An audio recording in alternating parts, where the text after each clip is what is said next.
We're at the tail end of April, and just giving an update as to my forecast slash outlook for 2023.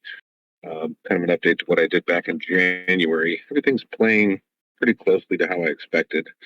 Um, Here on these charts here, I have on the bottom the S&P 500 index fund, and on the top I have the U.S. 10-year yield versus the U.S. 2-year yield. So that's the yield curve. And the yield curve is a predictor of recessions, and it's likely to have a recession to come. Doesn't mean it has to, but it's very likely to happen. As we can see historically, it kind of got all of these downturns in the markets, which were recessions. And you can see back in 1989, it gave you a warning that it was coming, and you had a nice down move in the markets. Same thing happened in the year 2000. Everything got kind of overheated in the dot-com bubble. Well, you had a yield curve inversion right around that area, and shortly after, the market started dropping.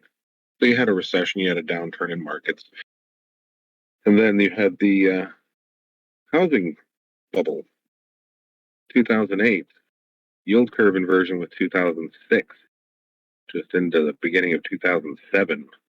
You could see the downturn in markets didn't happen until the end of 2007 and really got going into 2008. And that was after the yield curve inverted and twisted up. As soon as you made that twist up and that peak, then the markets started to decelerate or to decline. And same thing happened for the 2020 drop, the COVID crash, as we call it. We had the yield curve invert 2019. That's when we had some banking problems in September. The repo market kind of went all crazy, and the Fed had to backstop it. And shortly thereafter, it was about 6 months after, very stiff drop in markets, very sharp drop. And present day, I think the yield curve has been inverted for quite some time here, since last summer. July or August of 2022, the yield curve inverted. And that kind of gives you a heads up 9 months to 18 months in advance that you're going to come into a recession. No recession to speak of just yet, or no downturn in markets much, just a little correction. But we have not had the turn up like we had in 2007, where the yield curve reverts back to its mean. And I'm proposing that as soon as that does happen, then the markets drop. But for now, it looks like markets have room to continue up. I don't know if we're going to make an all-time high here on S&P 500, but it's in the cards. Everybody is kind of keeping their cash on the sidelines, worried about the recession coming now. Whereas I think the recession's coming, but it's not going to be when everybody's predicting it, when everybody's calling for it, that we're going to have a downturn in markets. So I would say this still has room to move up. Everybody's still looking down. We'll jump over to the gold chart. If I could just pop this onto there.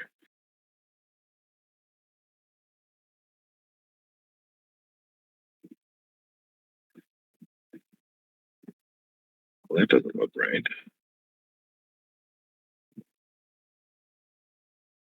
Let me switch back over to here. That's my chart. This looks a lot better on the weekly chart. We'll switch over to a weekly chart on the gold. That's kind of how I've been charting it. I was proposing we have a nice accumulation pattern back in 2016 to 2018, and we went into a distribution pattern. That's where the markets are selling the gold that they have accumulated down below. And I'm just matching the pattern and how much time it took for this pattern and matching it to what we have existing. 144 weeks, 144 weeks. It's coming to completion. So I would say if gold makes a new all-time high in the next 2 weeks, sometime in May, I would likely call that an upthrust after distribution and look for it to come back down. However, if gold comes down now and has a nice stiff retrace, I think if it breaks the high after that, I think it's really going to run. I think that would be very bullish for gold. What that means for the dollar, hard to say. I do have a pattern that I'm kind of looking at with regards to timing and looking at it as just a basic ABC coming back to like 92 area on the DXY. I don't know if this is going to play or not, but it's kind of what makes sense to me with what's kind of going on with the BRICS nations and the dollar. And it would be a very nice retrace back to the bottom of the channel. You're still in an uptrend, so after hitting 92, I'd expect this to bounce. And maybe that is when the yield curve, goes back up and start to have a recession because the dollar is going to strengthen in a recession and risk assets and pretty much all assets are going to go down in value. Let's jump to the UK 100 that I was looking at for the past little while as a distribution pattern since 2022. I've looked at this as distribution and now an upthrust after distribution. You can see it came down very sharply after. This could be a shakeout, and this is going to head higher. But we did close a slightly lower low on the weekly chart. So we are at risk of closing a lower high on the weekly. If that confirms and comes down and breaks below, that would likely be the top of the market for quite a while, and this could break down pretty sharply, come and back test the consolidation range as a last point of support and continue down. S&P, Dow Jones, pretty much the same thing. We can move on to Bitcoin. That is showing a very similar pattern to what we saw last time gold was at its all-time high, which was back in August of 2020. Gold hit an all-time high, and as soon as gold topped out and started selling off, risk-on assets just went parabolic. I mean, the S&P 500, Bitcoin, they went parabolic. You had a lot of meme stocks. They were just going crazy in 2021.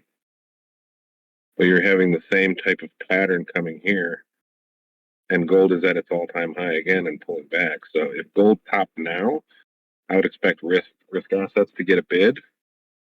But if gold still peaks up one more time for its distribution range, then it could totally sell off and risk assets would go crazy, similar to the way they did back here, August of 2020.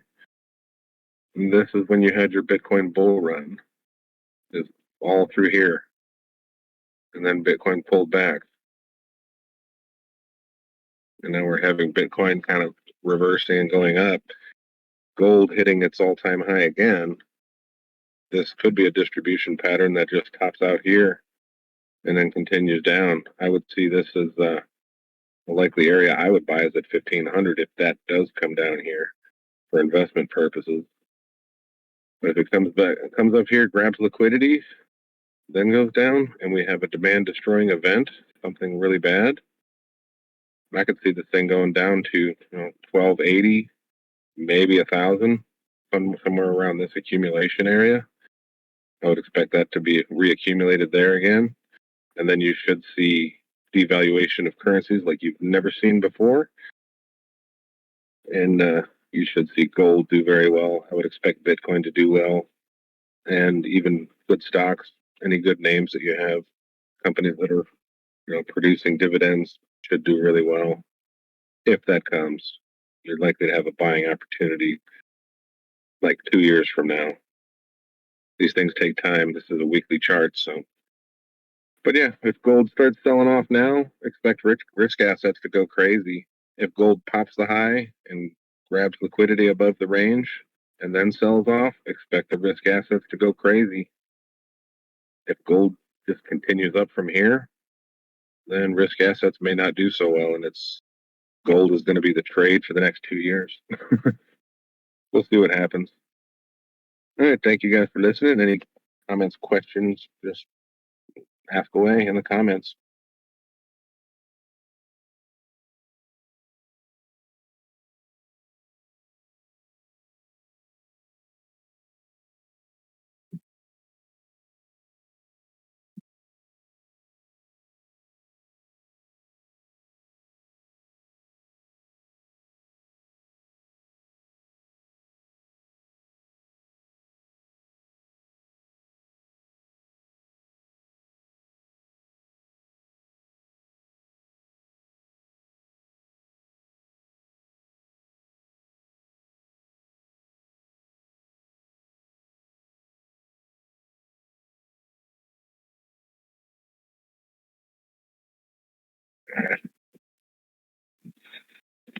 Good stuff. Appreciate your thoughts. I'm assuming the recording's done. Yeah.